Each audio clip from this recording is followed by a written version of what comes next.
Kene acara bukber kene. Pun nggih, pun para rawuh ingkang kawula mulyakaken. Mangga. Cara ringkes sakniki kula ringkes. Mangan lemu buat ngene. Perjalanan kula kali panjenengan nggih oleh supaya zikir ibadahe perjuangane niku pancen dudukno ketrima dening Gusti Allah ndadosaken ridhonipun Gusti Allah niku nguwohno 3 nomor 1 napa adzullu ngrasa ina nggih nomor 2 napa al ingkisar atine ngrasa pecah nomor 3 al iftikor atine ngrasa butuh teng Gusti Allah. Tapi wasamratul maksiyah buahe wong lakoni maksiat siji atine niku atos keras nomor 2 al istikbar atine niku gampang gumet dan Kanjeng Syekh Abdul Qadir Al Jailani radhiyallahu an kita nerobos pintu napa mawon pintune ilmu pintune zikir pintune ibadah pintune mujahadah pintune prihatin kabeh mau sesek mboten amot mergo sampun kedisian wong biyen wis ngraos kalah Kanjeng Syekh akhire Kanjeng Syekh liwat pintu sing kosong sing paling gampang sing paling cocok kelayan kewontenan kula lan panjenengan pintu napa ngrasa ina ngrasa pecah ngrasa pikir pun ya napa kepingin ngerasa ino, ngerasa pecah, ngerasa pekir napa mboten? Kok tak takon. Masyaallah. Ati pecah niku mek cara kanca mriki niku napa?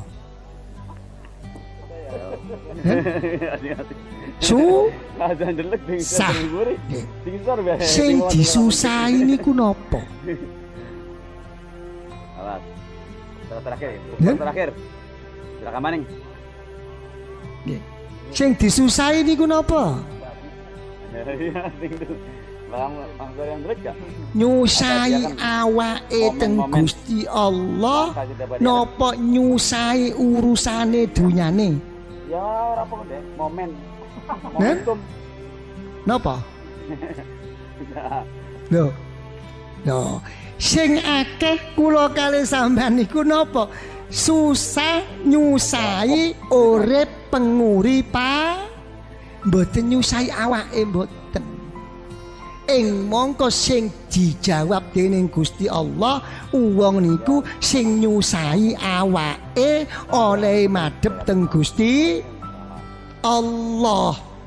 Lho mek sampean ngomong ngedos pundi ae wong jenenge tiyang gesang kok nggih ta mboten gadah arta dagangan macet utang kathah napa mboten angsal susah nggih sampean susah wong pancen niku gawane urip nggih sampean sing susah tapi ojo mandekno mrono ojo diunggakno ya Allah sabab kula niki kados mekaten kewontenan kula ya Allah dadi kula niki bingungan ya Allah mboten saged istiqomah mboten saged tumaknina ya Allah lho sampean unggakno mek sampean munggakno kaya ngeten berarti niku susah krana ayo ya napa kira-kira sing kathah niki nyusahi awake napa uripe Tumban tak sentik sisan ya aman kan Mbak niki kudu dieling-eling kaya ngeten niku dieling niki nggih ayo nggih ta sampean kepingin napa mawon nggih ta dunya napa mawon ojo didadekno dunya nggih ta artine kepinginane sing bangsa dunya niku diniati dienggo berangkat teng Gusti Allah. Nggih, niku aja mandek. Ngrasa ina, ngrasa pecah susah. Nomor loro ngrasa fakir niku napa cara mriki apa nir? Napa fakir niku? Melarat. Ono maneh. Nggih ta? Napa? Napa fakir niku? Kekurangan. Ngeten lho. Oh. Teng donya niku nggih. Pancen panggonane kurang. Panggonane mboten enten sing sampur. 4, No. 5. Kita. Jadi mek pun ngeten kata-kata fakir niku sing bener niku napa? Selalu butuhno rahmate pitulunge Gusti Allah. Cara zahir gak ana wong sugih. Mek wong sik duwe siji kepingin loro kepingin telu niku mboten sugih. Sabar. Nggih napa mboten? Cara zahir, cara batin ngrasa sugih yak napa mawon sik tetep butuh teng Gusti Allah. Butuh napa? Butuh pinaringan selamat. Lho, fakir niku butuh senden nyendekno atine teng Gusti Allah. Mboten senden kali wong mboten. Jadi kula kali sampean niku wong fakir kabeh hakikate niku. Pun nggih? Dun. Tandane wong butuh niku iso nglunggukno atine. Kepepet dipepetno mepet teng Gusti Allah. Mangkane wong sing dungane disembadani dening Gusti Allah, dungane sinten? Dungane wong sing iso mepetno atine kepepet teng Gusti, gak ngenteni pinter, gak ngenteni akeh zikire, gak ngenteni akeh ibadahe, sing didelok waktu ndonga ya apa oleh iso mepetno atine teng Gusti, ammay yujibul muttarra idza da'a. Niku. Kita pun saged sampean mepetno ati teng Gusti Allah. Ayo, Yen. Pangan. Ojo maneh cara batin. Wong cara zahir mawon, cara zahir. Kita cuma dikongkon ngangkat tangan loro mawon pun delewer. Sampeyan niku lho mek numpak motor enten wong ngemis teng prapatan kita. Nyuwun teng sampean. Ambek gitaran, kotek kecek, kadang-kadang saenake dhewe. Sampeyan tersinggung napa mboten? Sampeyan dhewe mek ndonga teng Gusti Allah. Yen enten aturan. Ndonga tangane tegek kok ngisor. Wong niki umum iki nggih kathah para tiyang-tiyang ngeten wong sampel. Wong gak melok aturane Kanjeng Nabi kok. Nggih ta, mboten salah bener. Nggih ta, sik kurang tepak niku. Saenake dhewe pun mboten saged. Wong kepepet mepet niku wis gak eling apa-apa. Kayak sampean nek kadung cinta rindu. Nggih ta, napa saged ngalangi? Nggih ngalang-alangi panas udan. Mboten peduli wong kadung mepet. Lho, sampean ndonga niku nggih ngeten. Nggih ta, ngangkat tangan niku mboten krasa. Saking nemene kula kali sampean mboten rada suwe titik kiyaine mulai ngruneng ya suwene sih mulai mudhun iki pun nggih ta gak melok ndonga kari nyenggaki amin mawon wis ngrasa pegel wong pancen atine gak madhep nggih ta wong saking kupinge sing krungu nggih ta Allahumma wanu mulai pun wong didungani ya ngantuk nggih ta pun ben gregeten suwene sih coba pun mek sampean niku pancen males ngantuk gawane awak nggih wong pancen kaya ngeten awake monggo buktekno barang kok buyar tetep ngantuk. Barang kok disuguhi mangan ya tetep mantuk niki mboten talamane metu malah mendelik. Nggih napa mboten? Lho niki hati-hati niku penyakit niku. Nggih. pun blebar ngantuk ngruneng. Nggih, kiyaine diprotes, "Cok suwe lho, Su." Wen mari anu Pak. Nggih.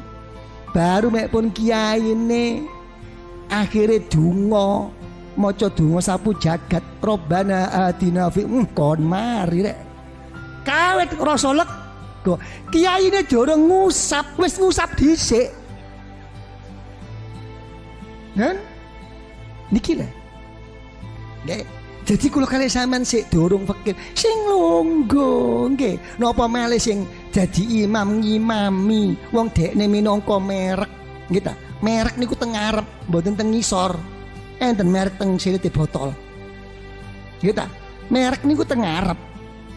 Nggih ta, dadi kacoe sing temen mek ndonga niku sing temen.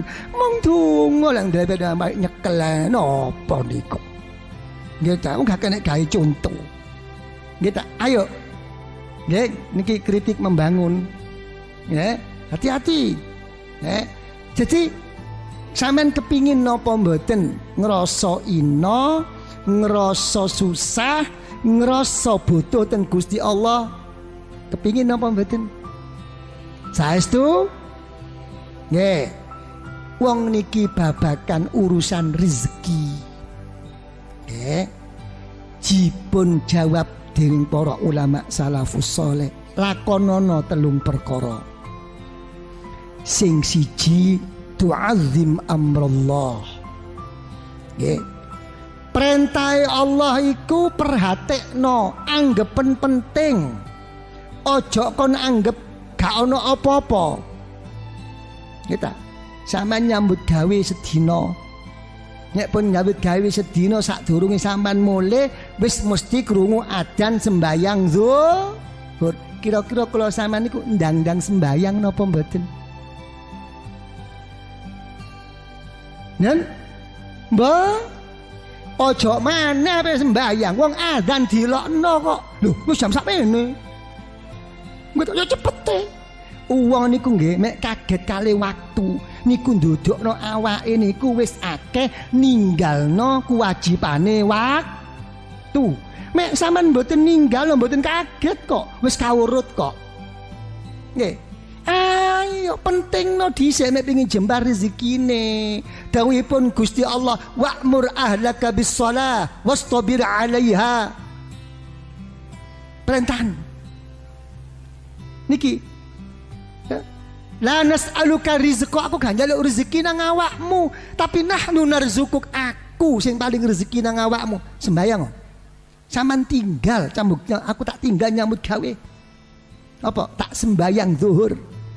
Dhisikno dhisik perintah Allah. Nggih, aja sing liya-liyane, niki dhisik urusan jam 12 niki lho. Nggih, sing pancen jelas urusan karo nyambut gawe. Waduh rek wis jam 12 rek. Napa? Wayahe istirahat, gak lang sembayang mboten. Nggih. Ngerokok. Nggih ta, ngopi enten mawon. Niku siji. Nggih, salat. Dhisikno. Engko liyane katut-katut. Nggih. Nomor 2. Wa tasfaq ala khalqillah. Sing welas karo wong. Sampeyan kali kula niku wong susah. Nggih ta, kathah tanggungane, akeh utang kredite.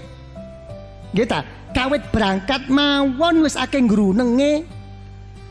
Nggih napa mboten? Mergo atine selalu kuwatir. Sampeyan mboten gadah napa-napa, cuma kepingin sampeyan niku diwelasi karo Gusti Allah. Resepe welas diwelasi Gusti Allah, sing welas karo wong. Sampeyan berangkat nyambut gawe ana wong liyane sampeyan ya sing susah. Aja cuma ndelok awake dhewe. Sampeyan delok wong-wong niku, sampeyan lirik, sampeyan dongakno ya Allah, niku dodol bakso ya Allah, saaken nggih ya Allah, muga-muga payu lho.